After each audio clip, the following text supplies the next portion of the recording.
እንዲህ እናምናለን አንድ እግዚአብሔር ብለን እጅግ በጣም ደስ የሚል ዝማሬ ነው። ሚስጥረ ሥላሴን በደንብ ማወቅ የሚፈልግ ሰው ይህን መዝሙርም መስማት ይችላል ብዬ አስባለሁ። እንግዲህ አባታችን ይባርኩኝና ልጀምር። እግዚአብሔር ባርክ፣ እግዚአብሔር ግለጥለው። እሺ ቁጭ በል አዳሜ። እሺ እግዚአብሔር አምላክ ከሁላችን ጋር ይሁን። የቅዱስ ዮሐንስ መልእክት ምዕራፍ 1 ከቁጥር 1 ጀምሮ ያለውን እያየን እንሄዳለን። እንግዲህ ሁላችሁም መጽሐፍ ቅዱስ ግለጡ። ለምን እንደተጻፈ፣ ማን እንደጻፈው፣ ዮሐንስ ማን እንደሆነ ሁሉንም አይተናል። ስለዚህ ወደ መጀመሪያው ክፍል እንሄዳለን። ቁጥር 1 ላይ ሲጀምር እንደዚህ በማለት ይጀምራል። ስለ ሕይወት ቃል ከመጀመሪያው የነበረው ስለ ሕይወት ቃል ከመጀመሪያ የነበረውንና በጆሮአችን የሰማነውን በዓይኖቻችንም ያየነውን የተመለከትነውንም እጆቻችንም የዳሰሱትን እንነግራችኋለን አለ። እንግዲህ ቅዱስ ዮሐንስ ስለማን ነው የሚናገረው? አሁን ስለ ጌታችን ስለ ኢየሱስ ክርስቶስ ይናገራል ማለት ነው። ስለ ሕይወት ቃል ሲል ሕይወት የተጀመረው በቃል ነው አይደለም? ዓለምን ሁሉ በምን ፈጥሮታል ነው የምንለው? በቃል ዓለምን ምን ብሏል? ፈጥሯል።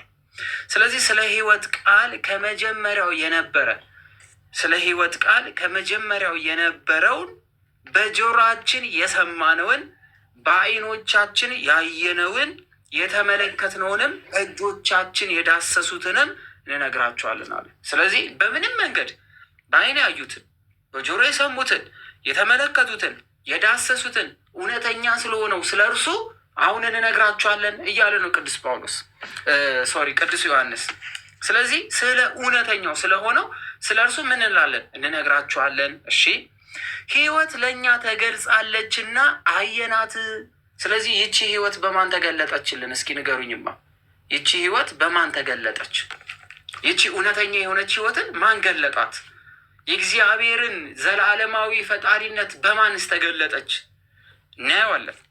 ሕይወት ለእኛ ተገልጻለች አየናት አለ።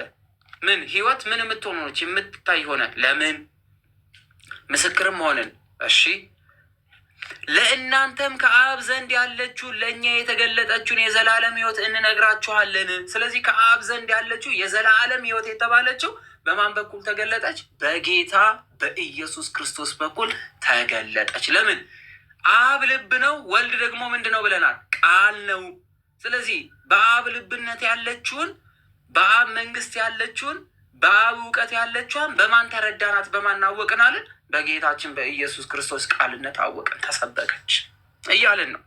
ድል በድል እንኳን ደህና መጡ።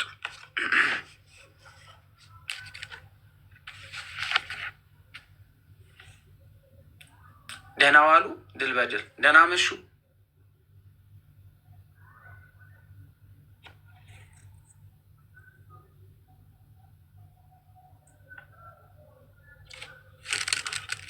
እንደሚት ወይ ድምፅ ቀንሰዋል ስልካቸው ወይ እያዩ አይደለም። እሺ ታቡን ከፍ አድርጉት።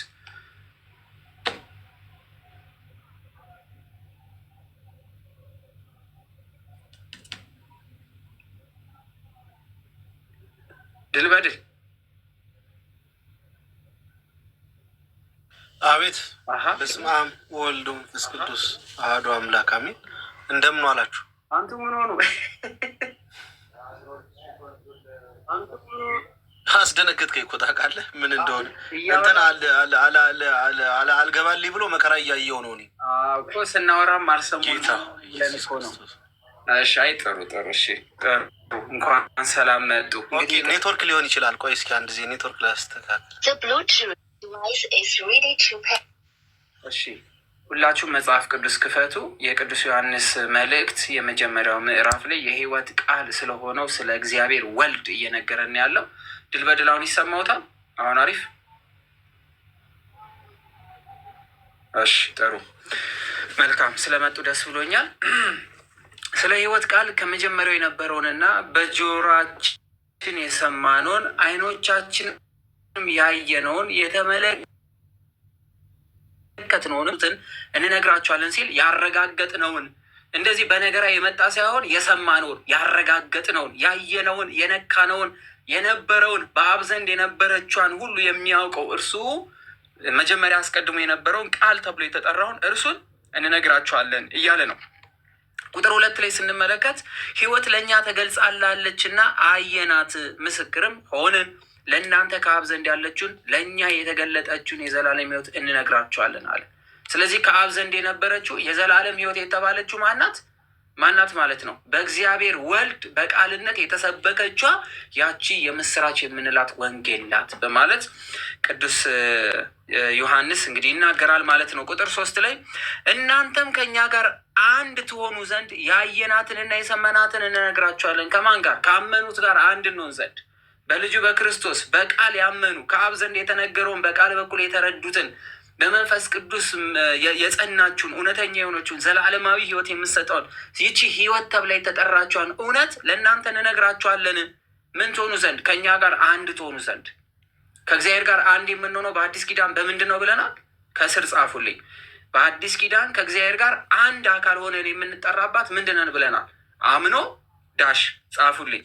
ስለዚህ አንድነታችንን ከአብና ከልጁ ከኢየሱስ ክርስቶስ ጋር ነው። ደስታችሁን ፍጽምት ትሆን ዘንድ ይህን እንጽፍላችኋለን በማለት ቅዱስ ዮሐንስ ይናገራል ማለት ነው። ከቁጥር 1 ጀምሮ እስከ 4 ድረስ ያለው እስኪ ድል በድል በደንብ አድርገው ያብራሩልን ጎበዞች። በጥምቀት ትክክል እንደምን ዋላችሁ ብያለሁ። ቀሲስዬ ይፍቱኝ፣ ባርኩኝ፣ ጥብቅ ይስጡኝ፣ ክህነትዎትን ይጠብቅልኝ።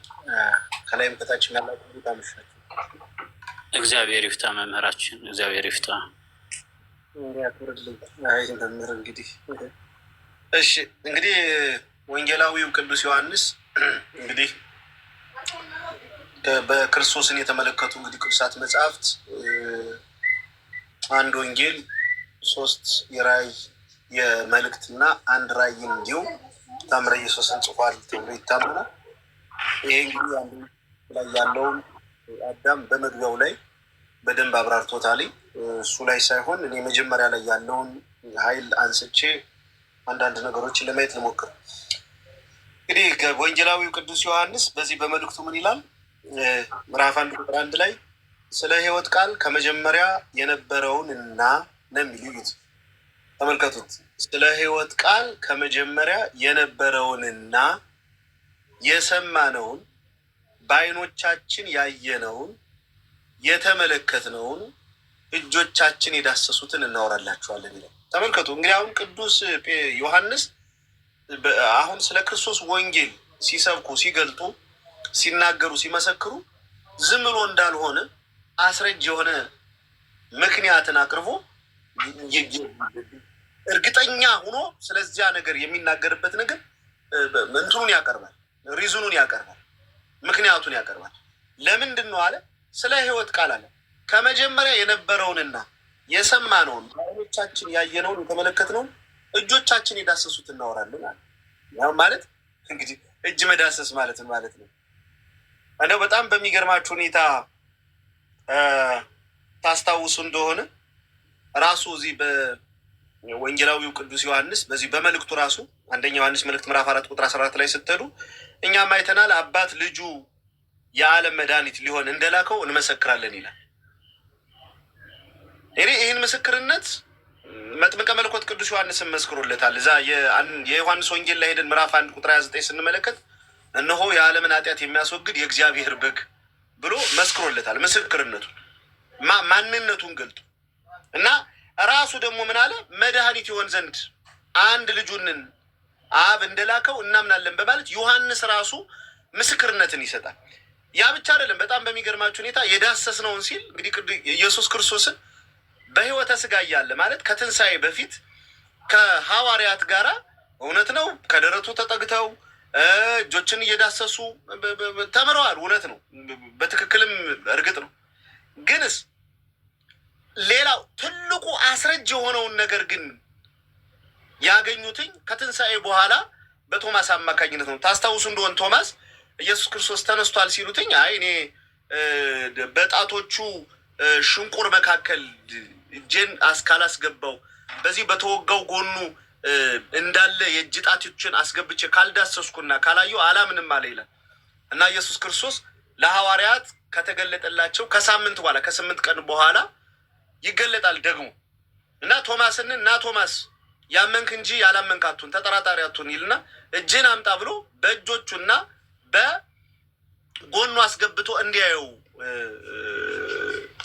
እንዲመሰክር ያደርገዋል እና ቶማስም ካየ በኋላ ምን ይላል? ጣትን ወደዚህ አምጣ እጆችህን እያለው እጆቹን አመጣ አገባው። ያመንኩን እንጂ ያላመንክ አትሁን ሲለው እሱ ምን አለ ይላል? ጌታዬ አምላኬ ሆይ ብሎ መሰከረለት። ስላየህ አምነሃል አለው። ሳያዩ የሚያምኑ ግን ብፁዓን ናቸው ብሎ ጌታ መድኃኒዓለም ኢየሱስ ክርስቶስ ያላዩት ሰምተው ደግሞ ምን የሚሉ የሚያምኑ እንዳለ ተናገረ።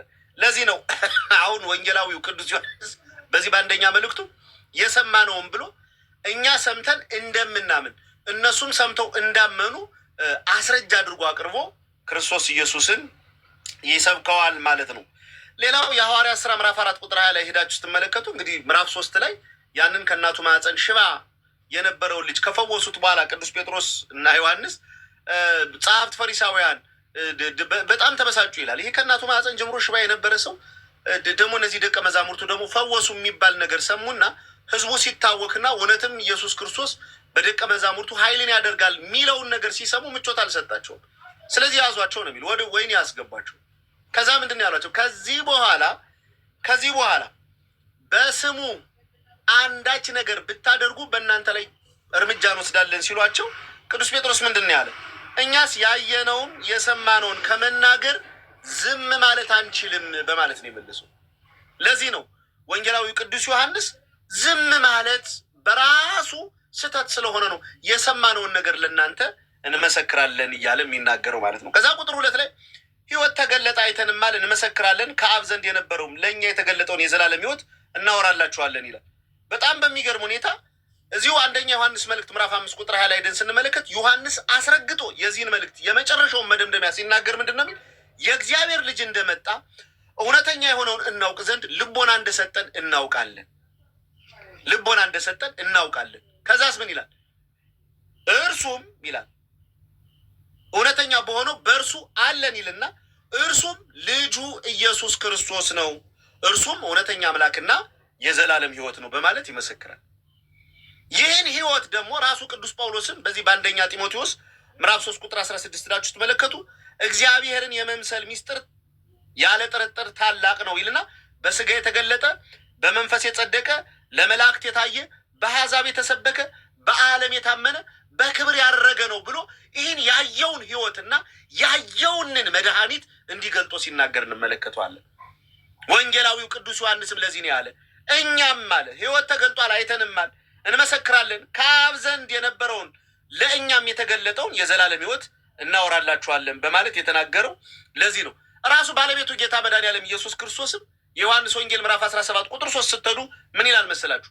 እውነተኛ አምላክ ብቻ የሆንክ አንተ የላከውን ኢየሱስ ክርስቶስን ያውቁ ዘንድ ይህችም የዘላለም ሕይወት ናት ብሎ ራሱ የዘላለም ሕይወትና ምንጭ እንደሆነ ሲናገር ሲመሰክር እናየዋለን። ይህን ቃል ይዘው ነው እንግዲህ ሐዋርያትም ስለ ኢየሱስ ክርስቶስ ሕይወትነት አዳኝነት የሚመሰክሩት ማለት ነው። ከዛ ቁጥር 3 ላይ እናንተ ደግሞ ይላል። አሁን ስለ ክርስቶስ ኢየሱስ አብራራ፣ አይተነዋል፣ መስክረነዋል። የተቀበልነው ሕይወት ስለሆነ ነው፣ መድኃኒት ስለሆነ ነው፣ አዳኝ ስለሆነ ነው።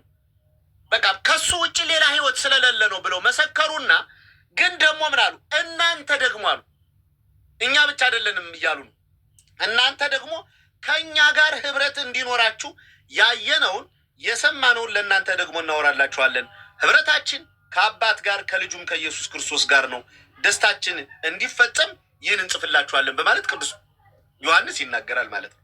ተመልከቱ፣ እኛ አይተን አምነንበታል፣ ድነንበታል፣ በጸጋ ሞልተንበታል፣ ከድፈትና ከርኩሰት ነጽተንበታል። ማንን? ኢየሱስ ክርስቶስን ብሎ ተናገረና ግን እኛ ብቻ አይደለንም። ይህን አድርገን ከክርስቶስ መንግስት ጋር ነው፣ ከክርስቶስ ከእግዚአብሔር መንግስት ነው ህብረት ተካፋይ ምን ሆነው። ይህ ህብረት ደግሞ ለእኛ ብቻ አይደለም ለእናንተም ጭምር ነው ይልና ይመሰክራል። ራሱ ባለቤቱ መድኃኒዓለም ኢየሱስ ክርስቶስስ ምን አለ? ስለ ራሱ ነገር ሲናገር የመጣው ብቻውንና ሐዋርያትን ብቻ የተወሰኑ አካላትን ብቻ አድኖ ለመሄድ አይደለም፣ ወይም የተመረጡ የሆኑ አካላትን ብቻ ለማደን አይደለም። ዮሐንስ ወንጌል ምዕራፍ 17 ቁጥር 20 እስከ 21 ስትሄዱ እንደዚህ ይላል፣ ሁሉም አንድ የሆኑ ዘንድ አለ ከቃላችንም የተነሳ በእኔ ስለሚያምኑ ደግሞ ነው እንጂ እነዚህን ብቻ አለምንም። አንተ እነዚህን ብቻ ብሎ ደቀ መዛሙርትን ብቻ አይደለም አለ። ሌሎች ደግሞ ሰምተው ደግሞ ምን የሚሉብኝ የሚያምኑብኝ ወደ እኔ የሚመጡ አለ። ስለ እነሱም ጭምል ነው አለ ምን የሚልና አንተ ግን ይለዋል እንደላከኝ ዓለም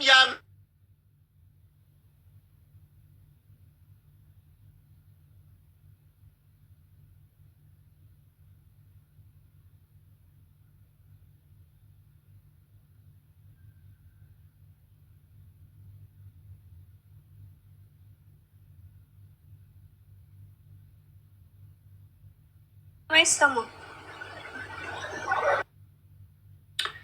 ሚዩት አድርጌ ነው ይቅር በሉኝ። እንግዲህ ድል በድል የተቋረጡት እንደተለመደው ነው እስከሚገቡ ድረስ እንግዲህ እየተማርን ያለው ጥልቅ ትምህርት ስለሆነ በተለይ ከዛሬዎቹ መልእክቶች ይህንን መልእክት በደንብ አድርጋችሁ እንድታሰምሩበት አደራ ማለት ፈልጋለሁ። ይሄ የእግዚአብሔር ወልድን የቃልነትን መኖርና ፍጹም የተዋህዶ ሰውነትን የሚያስረዳ ነው። እንደሚታወቁ ቅድም እንዳለው ቅዱስ ዮሐንስ በንስር ይመሰላል ያለው ረቂቅ የሆነውን የእግዚአብሔርን መንግስት ገልጦ ያስተማረ ከመሆኑም አንጻር እንዲሁም ደግሞ ወደፊት ዓለማችን የሚገጥማትን ራዕይ የተመለከተ ስለሆነ ወንጌሉ ላይም ስንሄድ የቃልን ማንነት ያስረዳል። መልእክቱ ላይም ስለ ቃል ይናገራል።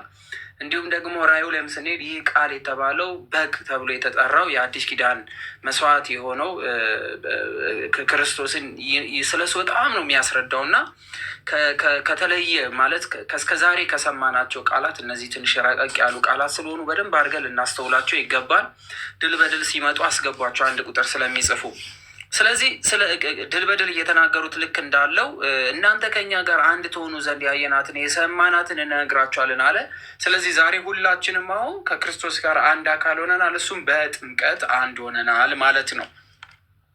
ደስታችሁን ፍጽምት ትሆን ዘንድ ይህንን እንጽፍላችኋለን አለ። አሁን ከክርስቶስ ጋር አንድ በመሆናችን ደስታችን ጊዜያዊ ሳይሆን ዘላለማዊ የሆነ ደስታ እንዳለን ቅዱስ የሆነው ዮሐንስ ይነግረናል ማለት ነው። ስለዚህ ደስታችን ዘላለማዊ ነው እያለን ነው።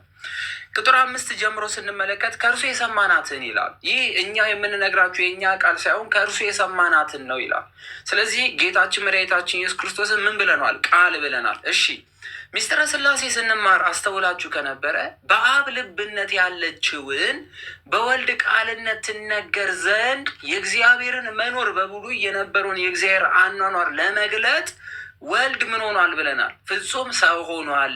ስለዚህ ሚስጥረ ሥጋዌ ለስንሄድ አምላክ ለምን መለኮት ለምን ሰው መሆን አስፈለገው ስንል አንደኛ የእግዚአብሔርን መኖርና የእግዚአብሔርን አኗኗር የእግዚአብሔርን ዓላማ ለሰው ልጆች ሁሉ ለፍጥረት ሁሉ ምን ማለት መግለጥ ነው ብለናል። ከዛ በፊት በነበረው ሂደትስ ያናግራቸዋል እንጂ ወደ ምን ዓላማ እየተጓዙ እንደነበርና ምን እንደሚያገኙ በራእይና በትንቢት ይናገራሉ እንጂ ያን ያህል ግልጥ የሆነ ትምህርት አልነበረም። ይሄኛውስ ግን አዲስ ኪዳን ተሰርቶልናል ብለናል።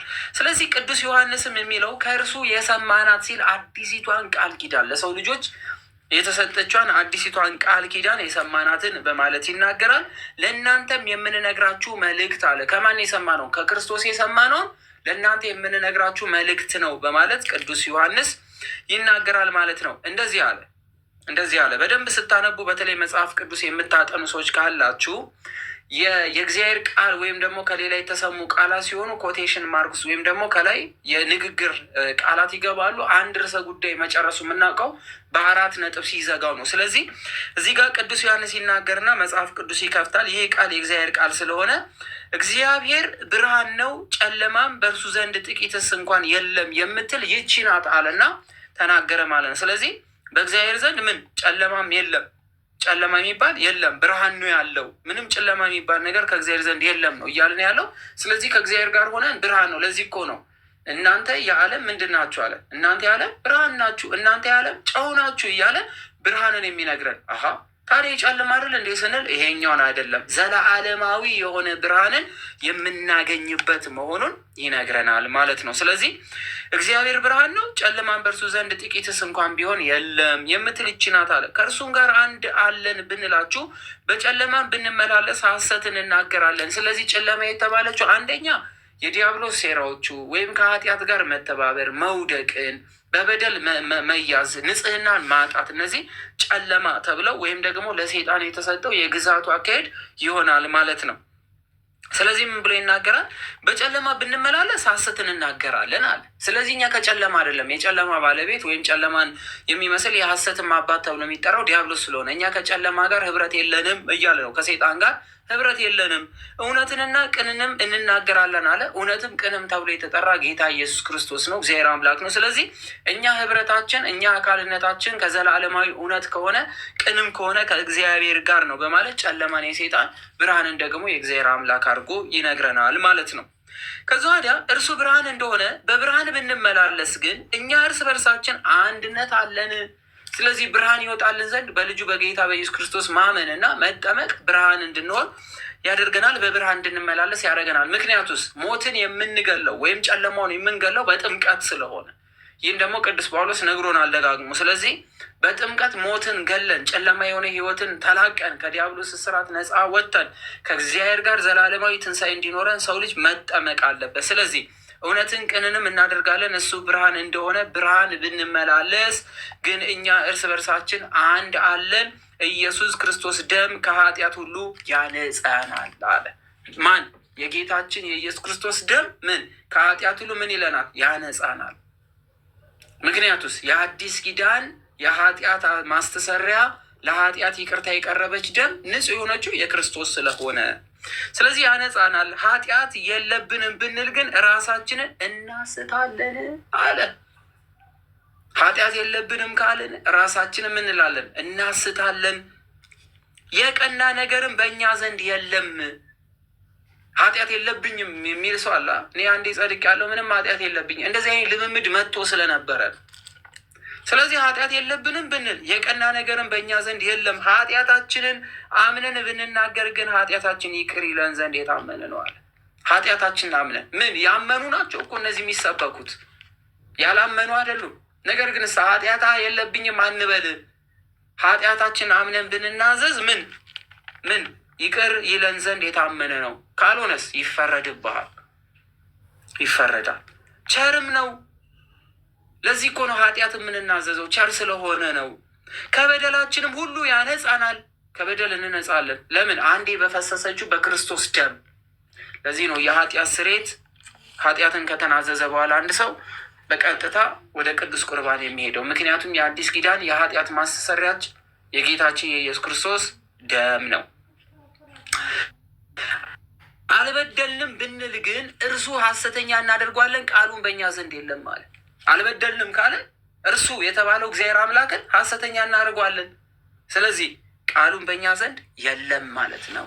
ስለዚህ እኔ ንጹሕ ነኝ፣ እኔ ጸድቅ ያለው፣ እኔ ቅዱስ ነኝ፣ እኔ እንትን ነኝ የሚሉ ሰዎች ራሳቸውን መገምገም አለባቸው። ምዕራፍ 2 ላይ ቅዱስ ዮሐንስ ጠንከር አድርጎት ይመጣል። ምዕራፍ 2 ላይ በምዕራፍ 2 ቅዱስ ዮሐንስ ጠንከር አድርጎት ይመጣል። ይሄ መግቢያው ነው። የመግቢያውን ጀምሮ ሄዶታል። አሁን ወደ ጠንከር ወዳለ ይናገራል። ከበደል ስለመጠበቅ ነው። አሁን ኃጢአት አለብን እንናዘዝ ነው። ኃጢአት ሰርተን እኛ የለብንም የምንል ከሆነ የምንመጻደቅ ከሆነ ሞት አለ እያለን ነው። ማን? ጌታችን ኢየሱስ ክርስቶስ። በዚህ በምዕራፍ 2 ቁጥር 1 ላይ ስንመለከት እንደዚህ ይላል፣ ልጆቼ ሆይ እንዳትበድሉ ይህን እጽፍላችኋለሁ አለ።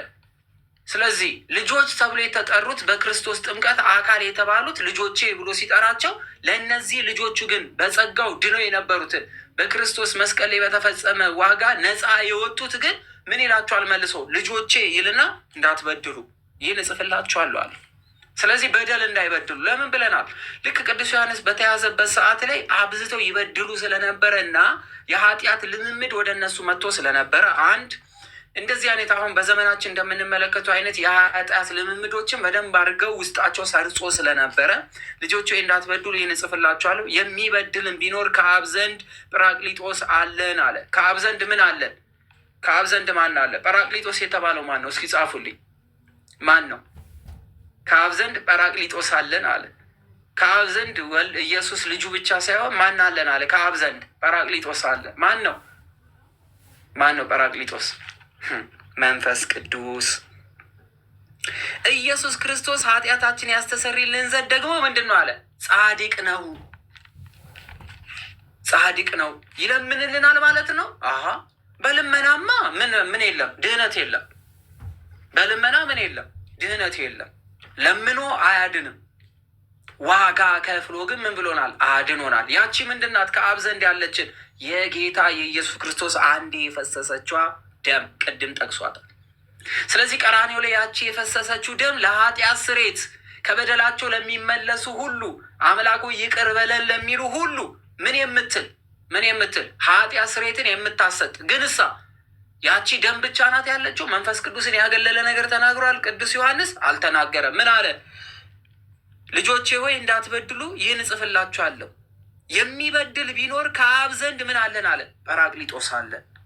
የሚበድል ካለ ከአብ ዘንድ ምን አለ? ጰራቅሊጦስ አለ። መንፈስ ቅዱስ ማለት ነው። እሺ ኢየሱስ ክርስቶስ ኃጢአታችን ያስተሰርይልን ዘንድ ደግሞ ምንድን ነው አለ? ጻድቅ ነው። በምን? በደሙ። ለምኖ አይደለም፣ በደሙ አንዴ በፈሰሰችው ደም እንጂ ይሄ ለማኝ አንደኛው ተለማኝ አንደኛው አስለማኝ የሚባል ታሪክ የለም። አልተናገረም። እዚህ ጋር እንቀጥል። ስለ እኛ ብቻ አይደለም ስለ ዓለም ሁሉ እንጂ በማለት ደግሞ ይናገራል። ምን ማለቱ ነው ስንል ጌታችን መድኃኒታችን ኢየሱስ ክርስቶስ በቀራንዮ ያፈሰሳት ያቺ ደም ስለ እኛ ብቻ ሳይሆን ስለ እኛ ሲል ስላመኑት ሲሆን ስለ እኛ ብቻ ሳይሆን ስለ ዓለም ሁሉ ነው ማለቱ። ከዓለም ውስጥ በጌታ በኢየሱስ ክርስቶስ ሳያምን ኖሮ ጌታ ኢየሱስ ክርስቶስን አምኖ ሲመጣ ያቺ ቀራንዮ የፈሰሰችው ደም ዛሬ ድረስ ምን ትላለች ነው? የኃጢአት ስርየት ታሰጣለች እያለ መቼ የፈሰሰችው? ያኔ የፈሰሰችው ለዓለም ሁሉ ምን መዳንን፣ ላመኑም ላላመኑም ሁሉ ደም ፈሷል። ላመኑበት ግን መዳን፣ ያላመኑበትስ የሚድኑበትን ነገር እየተመለከቱ ይቀጥላሉ። ሰው ሁሉ አፍ አለው። ሰው ሁሉ ደግሞ ይራባል። ሰው ሁሉ ስለሚራብ በእጁ ሰርቶ የማይበላ ካለ በረሃቡ ይሞታል። ግን ደግሞ ልክ እንደሚበላው ሰው ግን አፍም እጅም አለው። ጌታችን መድኃኒታችን ኢየሱስ ክርስቶስ በኦሪት የነበረችዋን የበግን የደም የማፍሰስ ስርዓትን ሙሉ ለሙሉ አቁሞት አንድ ጊዜ በፈሰሰው በጌታ በኢየሱስ ክርስቶስ ደም ዘላለማዊ ምሕረት በአብ ዘንድ እንድናገኝ፣ ከራሱ እንድናገኝ፣ ከመንፈስ ቅዱስ እንድናገኝ አንድ ጊዜ ሞተና ዘላለም የምንድንበትን ለዓለም የሆነ ምን አረገ? የኃጢአት ስርየት ደምን አፈሰሰ እያለን ነው። ታዲያ ስለ እኛ ብቻ አይደለም ስለ ዓለም ሁሉ እንጂ አለ። ስለ ዓለም ሁሉ እንጂ ትእዛዙን ብንጠብቅ በዚህ እንዳወቅነው እናውቃለን። ትእዛዙን ብንጠብቅ ምንድን ነው እግዚአብሔር አምላክ ያዘዘው? እኔ ሕግ ልሽር አልመጣሁም፣ አይ ተሽሯል ይላል። አታመንዝር የሚለውን ያያ መነዘር አለና እንደውም አጠነከረው። ስለዚህ ማመንዘር ኃጢአት አይደለም ስንላቸው አንዴ ጸድቀናል፣ ምን ጽድቃችንን አያጎለውም ምናምን እንደዚህ የሚባል ትምህርት የለም። ይኸው ትእዛዙን ብንጠብቅ በዚህ እንዳለ አውቀነው እናውቃለን። አውቀዋለሁ የሚል ትእዛዙን የማይጠብቅ ሐሰተኛ ነው አለ። ሐሰተኛ ነው፣ የሚሳደብ የሚራገም፣ ደግነት የሌለው እግዚአብሔር አምላክ አብሉ፣ አጠጡ፣ አልብሱ፣ እንደ ስራችሁ ሁሉ ዋጋዬ ከኔ ጋር አለ፣ በጻድቅ ስም ያበላ የጻድቁን በረከት ያገኛል ምና እንዳለ ያስተማረውን ትምህርት ክዶ በጌታ አለው ማለት ሐሰት ነው። እኔ አይደለሁም ጴጥሮስ ዮሐንስ ነው ያለው። ስለዚህ ቁጥር 3 ምዕራፍ 2 ቁጥር 3 ላይ ትእዛዙን ብንጠብቅ በዚህ እንዳወቅነው እናውቃለን። አውቀዋለሁ የሚል ትእዛዙን የማይጠብቅ ግን ሐሰተኛ ሰው ነው አለ። ግንዱ ላይ ቢኖርም ከሚቆረጡ ቅርንጫፎች አንዱ ነው። ስለዚህ ግንዱ ላይ ይኖራል፣ ፍሬ ካላፈራ ይቆረጣል። መኖሩ የሚታወቀው ፍሬ በማፍራት እንጂ ቅጠል በማንዠርገግ አይደለም። ፍሬ ፈለገባት፣ ፍሬ ማጣባት፣ ይቺ ዛፍ ትቆረጥና ወደ እሳት ትጣል አለ። ቅድም ስንጠይቃቸው እኔ ስለ ዛፉ ምን አገባኝ አለ። ይቆረጥ የሚለው ዛፉ ምሳሌ እየሰጠው ይክዱታል። ምክንያቱም ከዛፉ በኋላ የሚመጣውን ታሪክ ስለሚፈሩት። ስለዚህ ቅዱስ ዮሐንስ ትእዛዙን የማይጠብቅ ሐሰተኛ ነው፣ የእግዚአብሔር እውነት በእርሱ ዘንድ የለምና። ትእዛዝ ካልጠበቀ የእግዚአብሔር እውነት የሚባል የለውም። ሁሉ ሐሰተኛ ነው። እየተሳደበ ክፉ ቃል እየተናገረ የእግዚአብሔርን ሕግጋት እየሻረ በራሴ ጸድቅ ያለው እያለ ኃጢአት አሰራው አልሰራው ምንም የሚመጣ ለውጥ የለም እያለ ኢየሱስ ክርስቶስ አማላጅ እያለ እኔ ፈራጅ ነኝ እኔ ፈርዳለሁ እያለ እሱ አማላጅ የሚያደርገው ለማኝ የሚያደርገው ከአብ ያነሰ ሲያደርገው መለኮታዊ ባህሪውን ሲክደው መንፈስ ቅዱስን ሲያገል እንዴ እግዚአብሔር ካስተማረው ትምህርት ፍጹም ነፃ የሆነ ትምህርት ይዞ ይወድቃል። እነሱ ብቻ ሳይሆኑ ሌሎቹ ኢየሱስ ክርስቶስን ፍጹም ሰው እግዚአብሔር ያልሆነ የሚላላክ የሆነ ነቢይ ምናምን አድርጎ የሚመለከት እነዚህ ሁሉ በቃሉ ይጠየቃሉ። ቢያምኑ ሊድኑበት የጌታ የኢየሱስ ክርስቶስ አንዴ ደም ፈሶልን፣ ባያምኑበት ሊፈረድባቸው። ለምን? ሰምተውታልና ባላመኑት ልክ ምን ሊሉ ሊቀጡበት ቀን ደርሷል። በዚህም በእርሱ እንዳለ እናውቃለን። በእርሱ እኖራለሁ የሚል እርሱ እንደተመላለሰ ራሱ ደግሞ ሊመላለስ ይገባዋል አለ። ስለዚህ ምን ብሎ ተናግሮ ነበረ? ካስታወሳችሁት ዮሐንስ ወንጌል ላይ ይህ እውነተኛ ስጋዬ ነው፣ ይህ እውነተኛ ደሜ ነው፣ ይህን የበላ ይህን የጠጣ የዘላለም ሕይወት አለው፣ እርሱ በእኔ ይኖራል እኔም በእርሱ እኖራለሁ ብሏልና ይህን ቃል ሽሮ ከእግዚአብሔር ጋር ነኝ ብሎ ግንዱ ላይ ነኝ ያሉት ቢል ምን ትርጉም አለው? ሽሮት አላ አማናዊ ነው እውነት ነው እያለ ይህን ያህል በላ የዘላለም ሕይወት የለውም እያለ ስጋውን ደሙን የበላ የዘላለም ሕይወት አለው የሚለው እንደዚህ የሚባል ነገር ያመነ ብቻ በቂ ነው የሚል ሰው የክርስቶስን ቃል ክዶ ከኔ ጋር ነው ቢል ትርጉም የለውም። ዮሐንስ ምን አለ? በእርሱ እኖራለሁ የሚል እርሱ እንደተመላለ ራሱ ደግሞ ሊመላለስ ይገባዋል። እንደማን? እንደ ጌታ ኢየሱስ ክርስቶስ። ለምን? በእርሱ እኖራለሁ የሚል እንደ ጌታ መሆን አለበት። ማን? ጌታ እንዲኖርበት። ካልሆነስ ፌል አድርጓል፣ ወድቋል እያለን ነው። ከዛ ወዲያ ስለ እውነት የሆነው ብርሃን ይገልጻል። እውነተኛ ብርሃን ጌታ ኢየሱስ ክርስቶስ ነው። ቁጥር 6 ላይ እንደዚህ ይላቸዋል።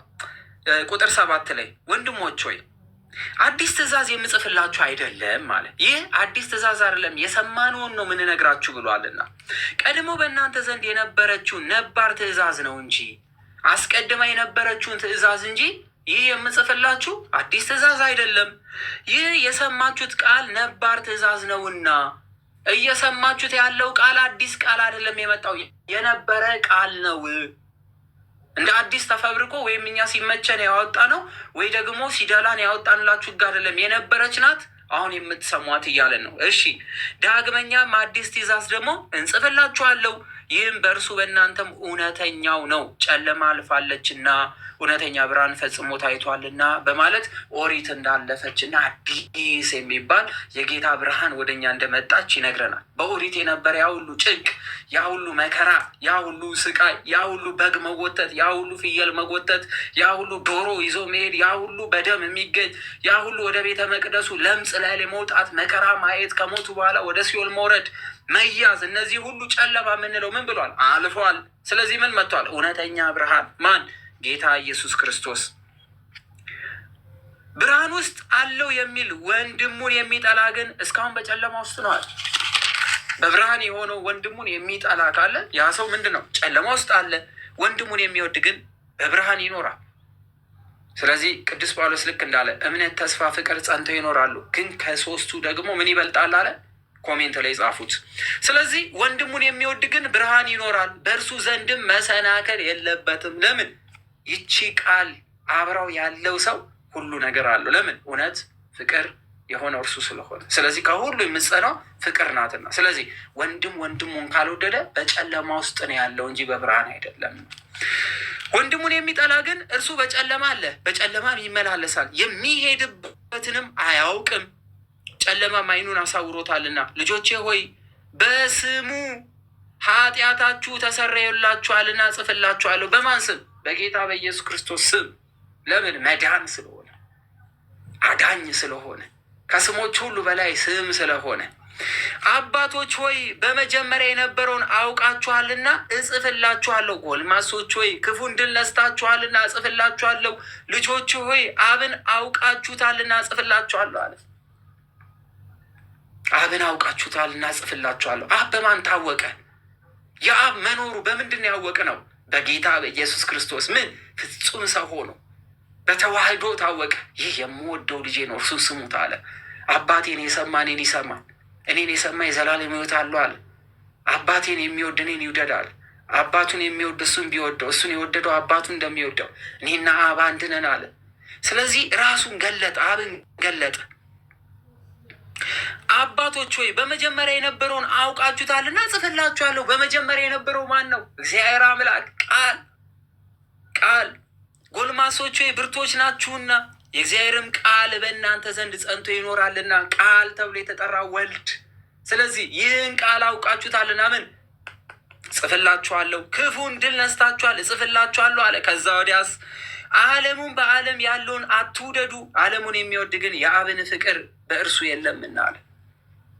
ዓለም የሚወድ ለዓለም የሚገዛ ከዓለም ጋር የሚጓዝ ሰውነቱን ለዓለም የሚያስገዛ ሁሉ ከእርሱ ጋር የለም አለ። ዓለምን እንድንጠላ በቃል ተምረናል። ስለዚህ የአብ ፍቅሩ ከእናንተ ጋር አይኖርም አለ።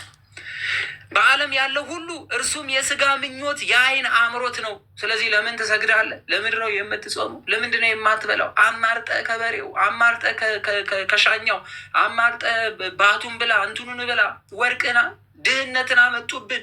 ዘመኑ የብልጽግና ነው፣ እንበለጽጋለን። ድህነት በምድር ዘራችሁ ኦርቶዶክሳውያን ምናምን። ምን አገባን እኛ? ምን አገባን እኛ? ስለ ሀብት፣ ስለ ንብረት፣ ስለ ጠፊ አለ ምን አገባን? ለምን ቤተ ክርስቲያን ትጠየቃለች? ያ የስጋ ጉዳይ። ቤተ ክርስቲያን ብትጠየቅ የምትጠየቀው ስለ ዘላለማዊ መንግስተ ሰማያት። በእናንተ ምክንያት ድህነት ወደ ዓለም ገባ። በእናንተ ምክንያት ያው ስራ መስራት ከበደን። በእናንተ ምክንያት ያው ከሰኞ እስከ ዓርብ ድረስ ከወር እስከ ወር ድረስ ያው እናንተ ስራ አትስሩ አላችሁ። እንደዚህ ስራ ከፈለግ ቤተ ክርስቲያን ምን አገባት? ስለዚህ ስለ ምድራዊ ጉዳይ ቅዱስ ጳውሎስ አለ የምናድርባትና የምንቀምሳትን ጥቂት ምግብ ካገኘን ይህ በቂ ነው፣ ለሰውነታችን በቂ ነው አለ። ቤተ ክርስቲያን የምትሰብከው ስለዚህ ነው። ስለ ብልጽግና፣ ስለ እድገት፣ ስለ ልቀት፣ ስለ ልዕልና፣ ስለ ዳይመንድ፣ ስለ ወርቅ ምናምን አሰብክም። ምን አገባት? ወርቁ ሊያድነው ከሞት ከእግዚአብሔር ፍርድ አሁን ያለው ሀብት ንብረት ሊያድነው ነው የምትሰብከው ቤተ ክርስቲያን። ስለዚህ ቅዱስ ዮሐንስም ስለ ገንዘብ መመካት ከዓለም እንጂ ከአብ አይደለም አለ። ምን አለ? ስለ ገንዘብ መመካት ከዓለም እንጂ ከአብ አይደለም። ዓለሙ ያልፋል፣ ምኞቱም ያልፋል። እግዚአብሔር ፍቃድ የሚያደርግ ሰው ግን ዘላለም ይኖራል አለ። ዘላለማዊ ሕይወት የሚሰበክባት እውነተኛ ቤተክርስቲያን።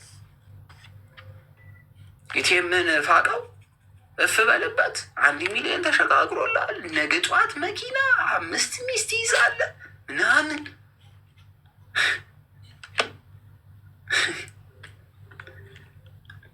እውነተኛ ስብከት ከሐዋርያት ውጭ ከሆነ ከጨዋታ ውጭ ነው። ስለ ገንዘብ አልሰበኩም፣ ስለ ሌላ ነገር አልሰበኩም፣ ስለ እውነተኛ የእግዚአብሔር መንግስት። ምክንያቱም እዚህ ቁጥር 15 ላይ ስንደግመው ዓለሙን በዓለም ያለውን አትውደዱ፣ ዓለሙን የሚወድ ግን የአብን ፍቅር በእርሱ የለም። በዓለም ያለው ሁሉ እርሱም የስጋ ምኞት፣ አይን አምሮት፣ ስለ ገንዘብ መመካት ከዓለም እንጂ ከአብ አይደለም። ዓለሙ ያልፋል፣ ምኞት ያልፋል። የእግዚአብሔር ፍቃድ የሚያደርግ ሰው ግን ለዘላለም ይኖራል። ለዘላለም ይኖራል። አሁን ኢየሱስን መኝ ዳይ ወደ አሜሪካ ትገቢያለሽ፣ የዛሬ 5 ዓመት ወርቅ ትሆኛለሽ ምናምን። የገንዘብ ስብከት አይሰራም። ጎረቤትሽ ላይሽ ላይ አጋንንት አርጋብሽ ነው ሀብት ንብረት የማታገኙ ምናምን ወዘተርፈኛ ቤት ውስጥ ደግሞ ያሺ ጎረቤትሽ ዶሮ ትጥልብሻል። ጠንቋይ ሁሉ እንደዚህ የሚባል ትምህርት የላትም ቤተክርስቲያን። ስለ ምድራዊ ህይወት አያገባትም ቤተክርስቲያን። ያዝ፣ እውነቱን ያዙ። እንዲህ የሚባል ትምህርት የላትም። ስለ ዘላለማዊ ህይወት፣ ስለ ንስሐ፣ ከእግዚአብሔር ጋር ስለ መውደቅ፣ አካልን ስለ መግዛት፣ ሰውነትን ስለ መግዛት፣ ስለ ዘላለማዊ ስለማታልፈው እግዚአብሔር መንግስት ይሰበካል እንጂ በዚህ ውጣ፣ በዚህ ግባ፣ እንደዚህ አርገሽ ይህንን ጣን ጨምሪ፣ እንደዚህ ስታረጊ፣ እንዲህ ስትሆኚ፣ ቤትሽ ላይ ይህንን ስታስሪ፣ ጧፍ እንዲህ ስትገምጂ ምናምን የሚባል ትምህርት የላትም ቤተክርስቲያን። አልተሰበከም። ከዛ ወዲያ ቁጥር 18 ጀምሮ ደግሞ ስንመለከተው ቅዱስ ዮሐንስ እንደዚህ ያለ ስለ ሐሳዊ መሲህ የእውነት እንደሚመጣና ብዙዎችን የሚያስተው ዘመኑ እየመጣ እንደሆነ ሲናገር እንዲህ አለ። ልጆች ሆይ ይቺ ሰዓት መጨረሻዋ ሰዓት ናት አለ። የዛሬ 2000 ምናምን ዓመት የተጻፈ መጽሐፍ። ይቺ ሰዓት ምንድን ናት? የመጨረሻዋ ጊዜ ናት። ለምን? ለዓለም ጭንቅ ነው። ሐሳዊ መሲህ እንደሚመጣ እንደሰማችሁ ዛሬም ብዙዎች ሐሰተኞች መሲዎች ተነስተዋል። የሚመጣው ብቻ ሳይሆን ዛሬ የተነሱ እነዚህ ውር የሚሉ አሉ። የሐሰት ትምህርት የሚያስተምሩ ያው እየበተኗቸው አይደለ? እነሱ እንኳን እያሉ የሐሰት ትምህርት የሚሰጡ ውር ውር ውር ውር የሚሉ አሉ። እንዴት ማወቅ እንችላለን? እነዚህን ሰዎች ስብከታቸው ያስታውቃል። ስብከታቸው ያስታውቃል። መንፈስን ለማባረር ጉልበት ሲጠቀም ትክክለኛ እንዳልሆነ ይታወቃል። አጋንንትን ለማውጣት አዲስ የሆነ ስትራቴጂ ልክ እንዳመጣ ጅራፍ ይዞ የሚመጣ ከሆነ ተሳስቷል። መንፈስ በጅራፍ አይገረፍም፣ መማር አለበት። መጀመሪያ መንፈስ ምን አይነት አካል እንዳለውና ምን አይነት ስራ እንዳለው አልተማረም። ይህ ሰው መማር አለበት። ንስሐን በአደባባይ የሚሰጥ ከሆነ ንስሐ በአደባባይ አይሰጥም፣ ሐሰተኛ ነው። ለቀውጣ ትክክለኛ ንስሐ እየገባ አይደለም። ከቤታችን መጀመር ስላለብን ወንጌልን ማስተማር ተርቶ እንቱ ፈንቱ የሆነ ወሬ የሚያወራ ከሆነ ሐሰተኛ ሰው ነው። ዝም ብሎ በተአምራት ሰዎችን መሸፈን የሚፈልግ ከሆነ ተአምራት ወደ ጌታ ኢየሱስ ክርስቶስ እንዲመጣ የምናሳይበት መንገድ እንጂ ተአምር ለክርስቶስ ትምህርት ቤዛ አይደለም። ተአምር ወንጌል ለማስተማር የተጠቀሙበት እንጂ ሰዎችን ማርከው ለመመጥመጥ ወይም ደግሞ ከህሊናቸው በላይ እንደሆኑ ለነዛ ሰዎች እንዲገዙ ለሚያደርግ ትምህርት አይደለም። ቤተክርስቲያን ይህ ጸጋ የተሰጣት እነ ቅዱስ ዮሐንስ ምንም ቢያደርጉ ወንጌል ለመስበክ ነው። ስጋዊ የሆነ ፈውስ ቢሰጡ ወንጌል ለመስበክ፣ እግራቸውን ለማልስላስ አይደለም። እግር ስር ወድቃችሁ የተለያየ ነገር እንድታደርጉላችሁ አይደለም። በጣም መጠንቀቅ ያለብን ፍቅራችን ልክ አልፎ ከእግዚአብሔር ይልቅ ወደ ሌላ እንዳያደላ ተጠንቀቁ። አንዳንዴ እውነት አላቸው ከእኛ ሃይማኖት ውጭ ያሉ ሰዎች የሚናገሩት። ራሳችን ንግዛ። በተለይ ሴቶች ግዙ። ብዙ ጊዜ ይታወቃል። እስከ ማምለክ የምትደርሱ ሰዎች አላችሁ። ተው። ለዚህ ነው ቅዱስ ዮሐንስ ልጆቼ ይቺ ሰዓት መጨረሻ ሰዓት ናት፣ ሐሳዊ መሲህ እንደሚመጣ እንደሰማችሁ ዛሬ ብዙዎች ሐሰተኞች መሲዎች ተነስተዋል። ስለዚህም በመጨረሻ ሰዓት እንደሆነች አናውቃለን። ከኛ ወገን ያልሆኑ ከኛ ወጥተዋል። ከኛ ወገንስ ቢሆኑ ኖሮ አብረውን በኖሩ ነበር አለ። ምን በኖሩ? አብረውን በኖሩ ኖሮ። ከኛ ዘንድ ያልሆኑት ግን ምን ብሏል? ወጥተዋል። አብረው የተቆጠሩ ግን ይወጡ፣ አንድ ላይ የነበሩ ግን ደግሞ ያልሆኑ ጠላት ግን ሆነዋል። መልሰው ዛሬ ጠላቶቹ የቤተ ክርስቲያን እኮ አብራት የነበሩ ናቸው። አልሆነላቸው። እንደፈለጉት ሊያደርጉ ሞከሩ፣ ግን አልተሳካላቸውም። ስለዚህ መውጣትና መሳደብ ጀመሩ። ስለዚህ ቅዱስ ዮሐንስ ከኛ ወገን ያልሆኑ ከኛ ወጥቷል፣ ከኛ ወገንስ ቢሆኑ ኖሮ አብረውን በኖሩ ነበር። ነገር ግን ሁሉም ከኛ ወገን እንዳልሆነ ይገለጹ ዘንድ ተለዩ። ከኛ ጋር ከተቆጠሩት አሁንም ወደፊትም የሚለዩ አሉ። እግዚአብሔር አምላክ እስከሚመጣ ድረስ የሚለይ ብዙ አለ። የሚለየውን አትከተሉት። ለምን ተለየ ይሄ ሰው የሚለው ነው ነጥቡ። ለምሳሌ መቁጠሪያ ለጸሎት መሳሳት እንዳይመጣ ብዙ ጸሎት ለሚጸልዩ በተለይ ለመነኮሳት እድሜያቸው ለገፉ ለማያስተውሉ በዛች ቁጥር ስለሚይዙ ያ መቁጠሪያ ለዛ ነው የተዘጋጀው። ስሙ መቁጠሪያ ይባላል። ምንድነው የሚቆጠረው ሲባል መዝሙር ይቆጠርበታል፣ ጸሎት ይቆጠርበታል። አቡነ ዘበሰማያት የተባለባቸው ቁጥሮች የሚቆጠሩበት ነው። ድንገት እንደው እንግዳ ቢመጣባቸው እዛች ጋር ይይዟትና ካቆመበት ቦታ አቡነ ዘበሰማያት ብለው ይጀምራሉ። ይህን መያዝ የሚገባው በእድሜ ያረጁ በተለይ መነኮሳት፣ ለእንደዚህ አይነት ለጾም ጸሎት የተዘጋጁ በጣም ብዙ ጸሎትን በቀን ውስጥ የሚያከናውኑ ጸሎት ለመቁጠር የተዘጋጀ ነው ሲባል መስቀል ይወለቅና መቁጠሪያው በአንገት ይደረጋል። ከአባ ገሌን ያገኘሁት ምንድን ነው ትርጉሙ? አጋንንት ያባርራል። በስመ አብ ከመስቀሉ መቁጠሪያው በለጠ አይደል? እሺ። ስለዚህ እንደነዚህ አይነት ሰዎች ወይም ደግሞ የሐሰት የሆኑ እኛ ውስጥ ያሉ አለ ቅዱስ ዮሐንስ፣ እኛ ውስጥ የነበሩ ከእኛ ጋር የተቆጠሩ ግን ትክክለኛ ያልሆነ ትምህርት ያስተማሩ ምን አሉ? በጊዜያቸው ተለዩ። እናንተስ ከቅዱሱ ያገኛችሁት ቅብአት አላችሁ፣ ሁሉንም ታውቃላችሁ አለ። ቅብአት ማለት መመረጥ ማለት ነው። እግዚአብሔር አምላክ መንፈስ ቅዱስን በእናንተ ላይ አድርጓልና ምን ሁሉን ታውቃላችሁ አለ። በማን? በመንፈስ ቅዱስ። በእግዚአብሔር ቃል ምን ሰው ይመዝናል። ዝም ብሎ በጭፍን አይወድም ሰው። ይህ ቃል የእውነት ነው፣ ይህ ቃል የእግዚአብሔር ቃል ነው ብሎ መማር አለበት። እውነትን የምታውቁ ስለሆናችሁ ውሸት ሁሉ ከእውነት እንዳልሆነ ስለምታውቁ እንጂ እውነት እንደማታውቁ አድርጌ አልጽፍላችሁም አለ። እውነትን ስለምታውቁ። እውነት ምንድን ነው? የተማርነው ነው። እውነት እኮ የተማርነው ነው። እውነት ይሄ ነው። ኃጢአትሽ ይቅር እንዲባልልሽ ተንከባለይ የሚል ትምህርት አለ። እርሷ ተንከባላ ኃጢአት የሚሰረይላት ከሆነ የጌታ ክርስቶስ መጥቶ ደም ማፍሰስ ምን ትርጉም አለው? ምን ትርጉም አለ? ንስሐ በእንደዚህ ይሰጣል? በሰው ጉልበት በሰው ኃይል አይደል? እንደዚህ አይነት ነገር ውስጥ የሚገባ ሰው አለ? ብዙ አይነት ነገሮች አሉ። የቤታችንን ገበና ማጽዳት ስላለብን ነው። መጀመሪያ ሙድ መያዣ ያደረጉ ሰዎች አሉ።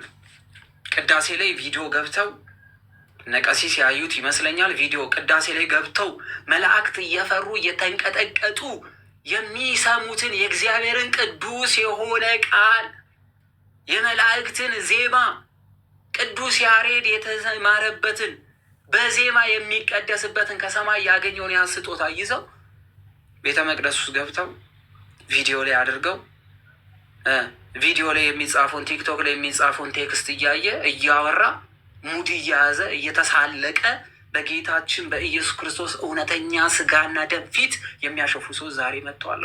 ምን አደባባይ ወጣ አይደለ? ግልጽ እኮ ነው። የቃየል መስዋዕት ይቃጠልበታል። ምን የእኛ ቤት ስለሆነ ይደበቃል? አይደበቅም። መወቀስ አለበት። ትክክል አይደለም። ሰዎች በመፍራት በመንቀጥቀጥ በጌታ ኢየሱስ ክርስቶስ ፊት ቆመው የሚያደርሱትን ጸሎት የሚያናንቁ ሰዎች አሉ። ለገንዘብ ቢዝነስ ወራዊ ደሞዝ ስለሚከፈለው ብቻ ገብቶ የሚቀድስ አለ። ወራዊ ገንዘቡን ብቻ ለማግኘት ሲል ካህን የመሰለ አለ። ወራዊ ደሞዝ ብቻ ስለሚከፈለው ዲያቆን የሚጫወት አለ። ውሸት ነው። ሀቅ አደባባይ የወጣ ስለሆነ ስለዚህ እውነትን የምታውቁ ስለሆነ ውሸትም ሁሉ ከእውነት እንዳልሆነ ስለምታውቁ እንጂ እውነትን እንደማታውቁ አድርጌ አይደለም የምጽፍላችሁ አለ። ታውቃላችሁ፣ ግን እሳ እወቁ፣ የበለጠ ንቁ እያለን ነው ቅዱስ ዮሐንስ። ንቁ። ዘመኑ ምንድን ነው ብሎ ነው የጀመረው? አደገኛ ዘመን ነው። ሁሉን ነገር የምንመረምርበት በአስተውሎት ይሄ የእግዚአብሔር ትእዛዝ ነው። ምን በሚያክል በቦቴ ጫማ በእርግጫ ብሎ ደረቷን እየመታት ናውጣ አንተ ሴጣን ቢል ይሄ ሰው ነው? አእምሮ አለው? የእግዚአብሔር መንግስት ያውቃል ማለት ነው? የለበሰው በእጁ የያዘው መስቀል ከሱ በላይ ጉልበትን ተጠቅሞ እየገረፈ እየደበደበ እየቀጠቀጠ እየዘለዘለ እናንተ አጋንንት ውጣ የሚል ይሄ ሰው ነው ብላችሁ ታስባላችሁ? የእግዚአብሔርን ቃል ያውቃል? አያውቅም። ስለዚህ አቁም ማለት አለብን። የእግዚአብሔርን ቤት ሴጣን ላስከብር ብሎ ከበር ቆሞ ደንብ አስከባሪ ሲሆን የእግዚአብሔርን ቤት የሚጠብቁ ቅዱሳን መላእክት ጠፍተው ነው ሴጣን የእግዚአብሔርን ቤት አስከባሪ ሆነው ነይ እያለ ሲጎትትሽ እወቂ። መጀመሪያ ሲጀመር ኃጢአት መሆኑን ያወቀው አንቺ ላይ ካስደረገ እግዚአብሔር ቤት ስመጪ ማን ጠባቂ ያደረገው? የካህኑን የእግዚአብሔርን ቃል የሚናገር መጽሐፍ ቅዱስን ጠቅሶ ከሚናገረው ይልቅ አጋንንት ይዞት እየለፈለፈ ከሚንደፋደፈው ሰው እውነትን ሰማ ብሎ የሚበረታ ሰው ይሄ የተሳሳተ ነው። የዘመናችን ሞቲቬሽናል ስፒከሮች የሚባሉትን አይነት ሰዎች ማለት ነው። ገንዘብ እንዲሞላል ይሄን አድርግ፣ ያስር ተራመድ፣ ይሄን አድርግ ምናምን። ከዛ ዋዲያስ መጨረሻ ላይ እስኪ ያላችሁን ጣል ጣል አድርጉ። እንደዛ መንፈስ እንደማመን ነው እንዴ? ካወቀው ለምን አይሰራበት? ሴጣን ታዲያ ማንን የእግዚአብሔር ቤት ላይ ደንብ አስከባሪ ያደረገው? ዛሬ የምንመለከታቸው ሰዎች ሁሉ 10 ዓመት 15 ዓመት 20 ዓመት ደንብ አስከባሪ ሆነው የእግዚአብሔር ቤተ መቅደስ ውስጥ ይቀመጣሉ። ጫማ የሚያዘናዱት እነሱ ታዘው ነው ይላል እግዚአብሔር። የሚያዛቸው መላእክት አቶ ማለት ነው። ለቤቱ አጋንንትን አዙ። በቅዱሱ ስፍራ መገኘት የማይገባው በቅዱሱ ስፍራ ስለ ቅዱሱ ጥብቅና ቆሞ እያገዛችሁ ማለት ነው፣ እንድትቆርቡ እየረዳችሁ። ጎበዝ አትሸወድ። ለዚህ ነው እውነትን ለይታችሁ እወቁ። ስለማታውቁ ብቻ ሳይሆን እንድታውቁ ጭምር ነው የጻፍኩላችሁ እያለ ቅዱስ ዮሐንስ የሚናገረው። ኢየሱስ መሲህ አይደለም ብሎ ከሚክድ በቀር ሐሰተኛ ማን ነው አለ።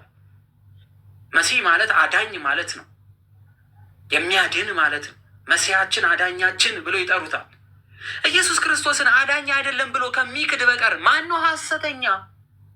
ሐሰተኛ ማን አለ? አብን ወልድን የሚክድ ሐሳዊ መሲህ ይህ ነው አለ። አብንም ወልድንም የሚክድ ምን ሐሳዊ መሲህ ነው። ወልድን የሚክድ ሁሉ አብን እንኳን የለውም አለ። ወልድን እስከ ካድረስ አብ አለ ቢል ምን ትርጉም አለው? ልጁን ያመነ አብን ያምናል፣ የላከውን ያምናል። የላከውን የሚያምን ልጁን ያምናል፣ ልጁን ይቀበላል። ልጁን የተቀበለ መንፈስ ቅዱስን ይቀበላል። አንዱን ከአንዱ ለይቶ አንዱን ከአንዱ አሳንሶ እንዴት ይሆናል? ስለዚህ ቅዱስ ዮሐንስ ወልድን የሚክድ ሁሉ አብ እንኳን የለውም፣ በወልድ የሚያምን ግን አብ አለው አለ። ስለዚህ ወልድን ማመን ማለት አብን ማመን ማለት እኮ ነው። ለምን እኩል ስልጣን አላቸው? የምናምነው አምላክን አይደል? ስለዚህ ወልድ አምላክ አይደለም? ከአብ ጋር እኩል ስልጣን የለውም? ስለዚህ በወልድ የሚያምን ሁሉ ኃጢአትን ስርየት የሚሰጥ ነው እንጂ የሚያሰጥ ነው የሚለምን ነው ብሎ ከአብ የሚያሳንሰው ሁሉ እንዴት አድርጎ ነው በወልድ የሚያምነው? ወልድን ማመን አብን ማመን ነው እያለን እየጻፈልን አብ እንዲኖረው ወልድን ይቀበል እያለ የወልድን ክብሩን ያላወቀ የባህሪ ልጅነቱን ያልተረዳ የባህሪ አምላክነቱን ያላወቀ ዝቅ አድርጎ አብ ፊቱን ስላዞረበት ነው ብሎ ዛሬ የሚሰብከን ሰው እንዴት አድርጎ ነው ታዲያ ወልድን ተቀብያለሁ ከአብ ጋር እኩል ነው ብሎ ሊሰብከን የሚችለው? አብ ፊቱን ከልጁ የሚያዞር ነው እያለ እንቀጥል። በወልድ የሚያምን ግን አብ አለው። እናንተስ ቀድሞ የሰማችሁት ትምህርት በእናንተ ዘንድ ጸንቶ ይኑር አለ። መቼ? ቀድሞ የሰማ ነው። ከማን? ከክርስቶስ። ቀድሞ የሰማችሁትን ትምህርት በእናንተ ዘንድ ካለ እናንተም በአብ በወልድ ትኖራላችሁ። እርሱም የሰጠን ይችን ተስፋ ለዘላለም ሕይወት ናት አለ። የዘላለም ሕይወት የተባለው መንፈስ ቅዱስ ነው። ከማን ሰጠን? ከአብ ዘንድ የምልክላችሁን የሚያጽናናው መንፈስ ቅዱስ ወደ እናንተ እስከምልክ ከኢየሩሳሌም እንዳትወጡ ስላለ፣ ስለዚህ የጸናው የዘላለም ሕይወት የተባለው መንፈስ ቅዱስ። እንምጣ። አብ አባት ነው፣ ወልድ ልጅ ነው፣ መንፈስ ቅዱስ ሕይወት ነው ብለናል። አብ ልብ ነው፣ ወልድ ቃል ነው፣ መንፈስ ቅዱስ እስትንፋስ ነው፣ ሕይወት ነው ብለናል። ስለዚህ እርሱ የሰጠን ይቺን ተስፋ አለን። መንፈስ ቅዱስ ተስፋ ነው፣ ከአብ ዘንድ የምናገኘውን ተስፋ ብሎ ነግሮናልና፣ ስለዚህ አብን ነገረን፣ ወልድን ነገረን፣ መንፈስ ቅዱስን ነገረን። ምን አለ? ቀድሞ የሰማችሁትን ትምህርት በእናንተ ዘንድ ካለ እናንተም በአብ አንድ በወልድ እርሱም የሰጠን ይቺ ተስፋ ለዘላለም ሕይወት ናት አለ። ከአብ ዘንድ የተላከችው የዘላለም ተስፋ መንግስተ ሰማያት የምንገባባት እውነት ናት፣ ያዟት፣ ሕይወት ናት እያለ ነው። ስለሚያስቷችሁም ይህን ጽፌላችኋለሁ። የሚያስቱን በዘመናችም እየበረቱ ነው፣ ወደፊትም ይበረታሉ። ከዛም የጠነከረ ነገር ይመጣል። ስለዚህ ለምን ጻፍኩኝ አለ? ስለሚያስቷችሁ ይህን ጽፌላችኋለሁ። እናንተ ግን ከእርሱ የተቀበላችሁትን ቅባት አላችሁ። ጸጋ ማለት ነው። ስጦታ ማለት ነው። መመረጥ ማለት ነው። መመረጥ ማለት ነው። በእናንተ ዘንድ ትኖራለች፣ ማንም ሊያስተምራችሁ አትሹም ማለት። ማንም መጥቶ ዛሬ ቢያስተምረን የማንነቃነቅበት መሰረት ሐዋርያት ሰርተውልናል።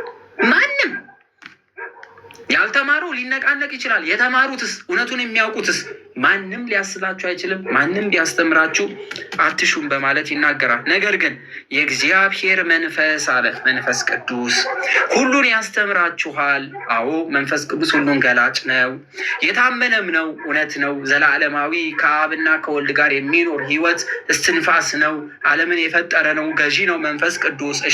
ሐሰትም አይደለም፣ እውነት ነው። በመንፈስ ቅዱስ በኩል ሐሰት የለም፣ ንጹሕ ነው፣ በባህሪ ንጽሕና ያለው ባህሪው ከአብና ከወልድ ያልተለየ ዘላለማዊ አምላክ ነው። ትክክል። እንደተማራችሁትም በእርሱ ኑሩ። በማን? በመንፈስ ቅዱስ። እንዴት ኑሩ አለን? መንፈስ ቅዱስ ከእኛ ጋር፣ መንፈስ ቅዱስ እኛ ውስጥ ነው። ወልድ ከእኛ ጋራ ነው። አብ ደግሞ በሰማይ ያለው ነው ብለናል። በሰማይ ካለው ቃልን ሰማን። ወልድ ከእኛ ጋር አማኑኤል የተባለ መንፈስ ቅዱስ በውስጣችን አለ። ይህ ቃል መጽሐፍ ቅዱሳዊ ነው። አሁንም ልጆቼ ሆይ በሚገለጥበት ጊዜ መወደድን እናገኝ ዘንድ አለ። በሚገለጥበት ጊዜ ማን ሲገለጥ? እስኪ ስለ የትኛዋ መገለጥ ነው የሚናገረው? ትናንትና ጴጥሮስ ነግሮናል። ቅዱስ ጴጥሮስ፣ ባለፈው ቅዱስ ጳውሎስ ነግሮናል። አሁን ደግሞ ቅዱስ ዮሐንስ እየነገረን ነው። ስለምን? ስለ ወደፊቷ ምን ተስፋ እየነገረ ነው። እየሰማ ስለ ትንሣኤ ሙታን ነው አሁን የሚያወሩት። ስለዛች የሚመጣባት ቀን እንደ ሌባ መጣባት አለው ስላላት ቀን አሁን ቅዱስ ዮሐንስ ይነግረናል። ምን አለ? በሚመጣበት ጊዜ ከእርሱ ተነሳ እንዳናፍር በእርሱ ጸንታችሁ ኑሩ አለ። ጸንቶ ያልኖረ 1000 ጊዜ ኢየሱስ ቢል ትርጉም የለውም። ለምን? በትእዛዙ ካልኖረ ሞት አለና ይፈረድበታል። ስለዚህ የኢየሱስ ክርስቶስ መምጣት ሲል ነው። እርሱ ጻድቅ እንደሆነ ብታውቁ ጽድቅን የሚያደርግ ሁሉ ከእርሱ እንደተወለደ ወቁ አለ።